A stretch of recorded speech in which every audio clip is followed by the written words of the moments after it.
HR sohasiga noldan kirib, ma'lum bir darajaga erishib, daromadini ko'tarmoqchi bo'lganlardan ko'ra, shu sohani ichida yurgan, HR nimaligini biladigan, xodimlar bilan ishlash nimaligini, muammolarni, konfliktlarni, nizoli vaziyatlardan qanaqa chiqib ketishini biladigan, ya'ni allaqachon mana shu HR administratsiyasida ishlayotgan mutaxassislarni daromadini oshirish tezroq va osonroq yoki xodimlar boshqaruvini noldan o'rganmoqchi bo'lganlarga qaraganda. Chunki siz allaqachon shu yo'nalishdasiz, ichini bilasiz, shunchaki sizni keyingi darajaga olib chiqish osonroq. Umuman olganda, O'zbekistonda odel kadr yo'nalishida faoliyat yuritib kelayotgan mutaxassislar o'sha SSR davridan beri ishlab kelayotgan yoki HR administratsiyasini yaxshi tushunadigan tajribali kadroviklar umuman HR sohasi haqida ma'lumotga o'zi ega emas. Ya'ni u nechta tarmoqdan iborat, qanaqa uni yana yo'nalishlari va sohalari bor, shu bo'yicha ma'lumotlarga ega emas. Faqat bitta nuqtada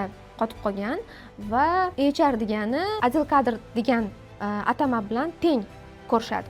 Aslida unaqa emas. Hozir sizga kengroq ochib berishga harakat qilaman.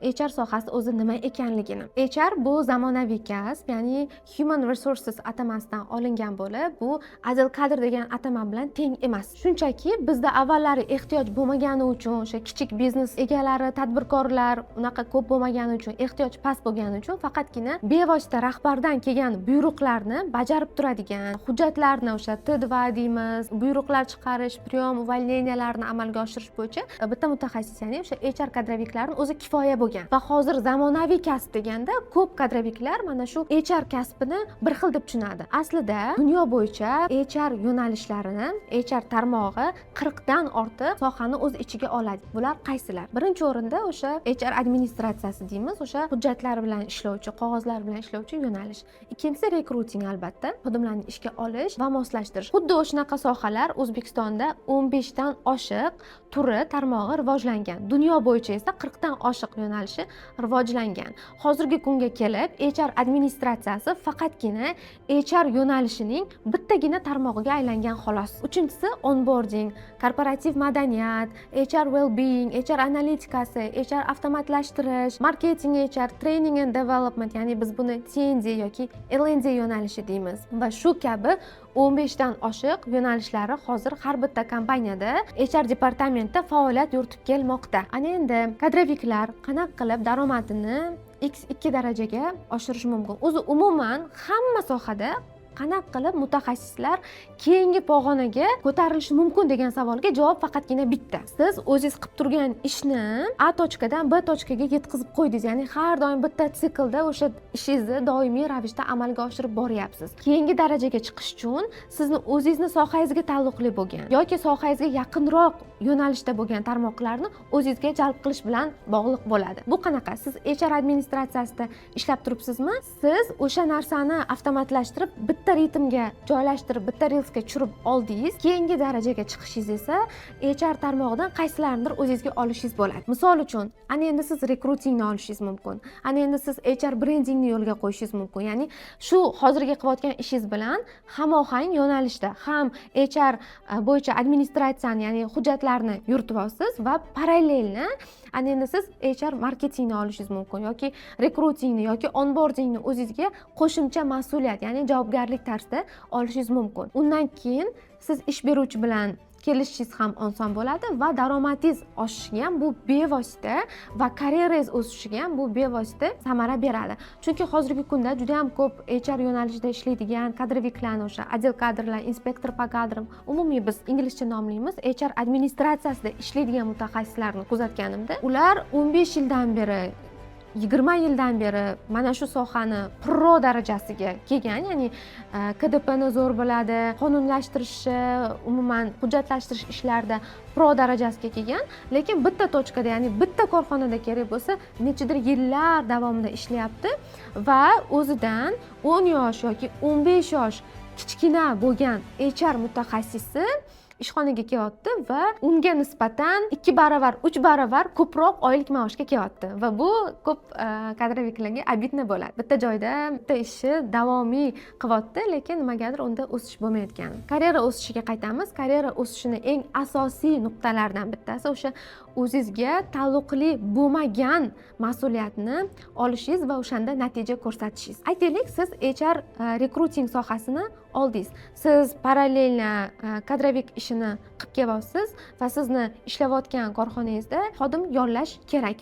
Har doim tekuchka bor, xodimga ehtiyojlar bor va siz HR olish taklifidan ko'ra o'sha rekruting yo'nalishini o'zingiz shug'ullanish mas'uliyatini olishingiz mumkin. Bu albatta qo'shimcha haq evaziga sizda o'sha HR generalist degan keyingi lavozimda o'sish kuzatiladi. Xuddi shunaqa holatda. Xo'p, HR generalist qanaqa mas'uliyatlarni bajaradi? Kadroviklikdan tashqari xodim yollash bo'yicha, ya'ni rekrutingni amalga oshirish, rekruting analitikalarini yo'lga qo'yish, rekruting metrikalari bilan ishlash, dashbordlar chiqarish va oy yakunida o'sha ish beruvchiga, ya'ni o'sha kompaniyaga kerak bo'ladigan B tochkani, ya'ni analitikani raqamlardan chiqarib ko'rsatib berish bilan o'zini qiymatini ko'rsatadi. Ya'ni doimiy har kungi qiladigan ishlardan tashqari u raqamlar bilan ishlashni boshlaydi. Nafaqat rekrutingdan tashqari har qanaqa sohada o'zingiz mas'uliyat olsangiz bo'ladi. Aynan HR sohasiga doir tarmog'ida. Marketingni rivojlantirsangiz bo'ladi, ya'ni HR marketingni, bu HR brendingni oshirishga yordam beradi. Yoki qaysidir yo'nalishni avtomatlashtirishga o'z hissangizni qo'shsangiz bo'ladi, yoki training and development. Bu juda ham ko'p kadroviklar norasmiy tarzda qilib keladi, o'zini mas'uliyatiga olib, ya'ni o'qitish va malaka oshirtirish. Ichki o'qitish sistemalari mavjud kompaniyada va tashqi o'qitish sistemalari mavjud. O'shani ro'yxatini tuzib, chuqur audit va chuqur analizlarni amalga oshirib, kimni o'qitamiz, qayerda o'qitamiz, ichki treninglar qilsak qanaqa foyda beradi va kimlarni o'qitamiz degan savollarga javob topib, sekin-sekin malaka oshirishni yo'lga qo'yishingiz ham mumkin bo'ladi.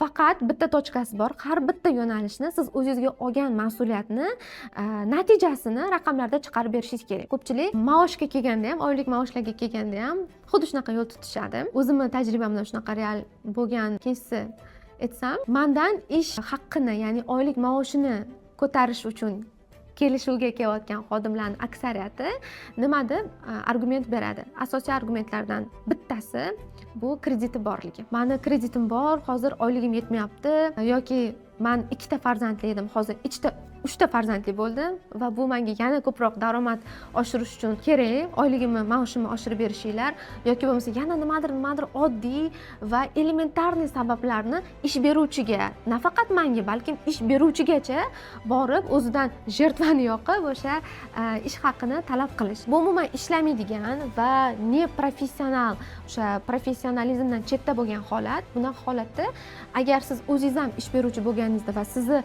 oldingizga xodimingiz kelib xuddi shunaqa argumentlar berganda, katta ehtimol bilan o'zingiz ham unaqa xodimni oyligini shunchaki oshirib bermagan bo'lardingiz.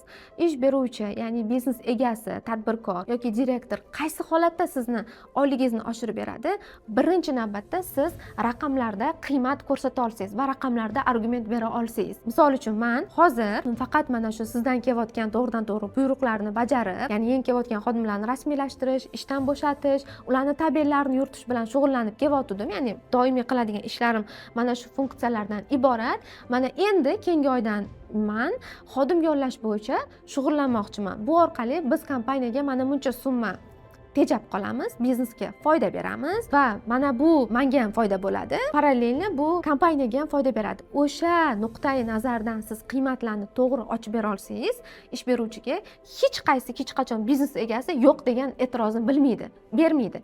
Hech bo'lmaganda sizni 1 oy yoki 2 oy sinov muddatida o'sha natijalarni qilib berishingiz uchun kelishuvga olib keladi. Agar siz mana shu ma'lumotlardan keyin HR sohasini qaysidir yo'nalishni o'z mas'uliyatingizga olib, davom ettirib qilib keyingi darajaga ko'tarilmoqchi bo'lsangiz va qaysi yo'nalishdan boshlashni bilmayotgan bo'lsangiz, men taklif qilgan bo'lardim rekrutingni. Birinchi o'rinda rekruting yo'nalishi shunaqa universal va zo'r yo'nalishki, ko'rsatkichlari tez natija beradigan. Ya'ni siz bir oy ichida o'sha sinov muddati davomida tez natija berishingiz mumkin. Unaqangi katta bilim va tajribaga ega bo'lmagan holatingizda va o'sha ko'rsatgan natijangizni tezda raqamli KPIlarga belgilashingiz mumkin va KPIlar orqali siz tez daromadga chiqib olishingiz mumkin. Misol uchun aytishingiz mumkin, bir oyda sotuv bo'limiga men 5 ta sotuv menejerini yollab olib kelaman va o'sha 5 ta sotuv menejeri bir oy sinov muddatidan effektiv, ya'ni samarador, muvaffaqiyatli o'tgandan keyin har bittasi uchun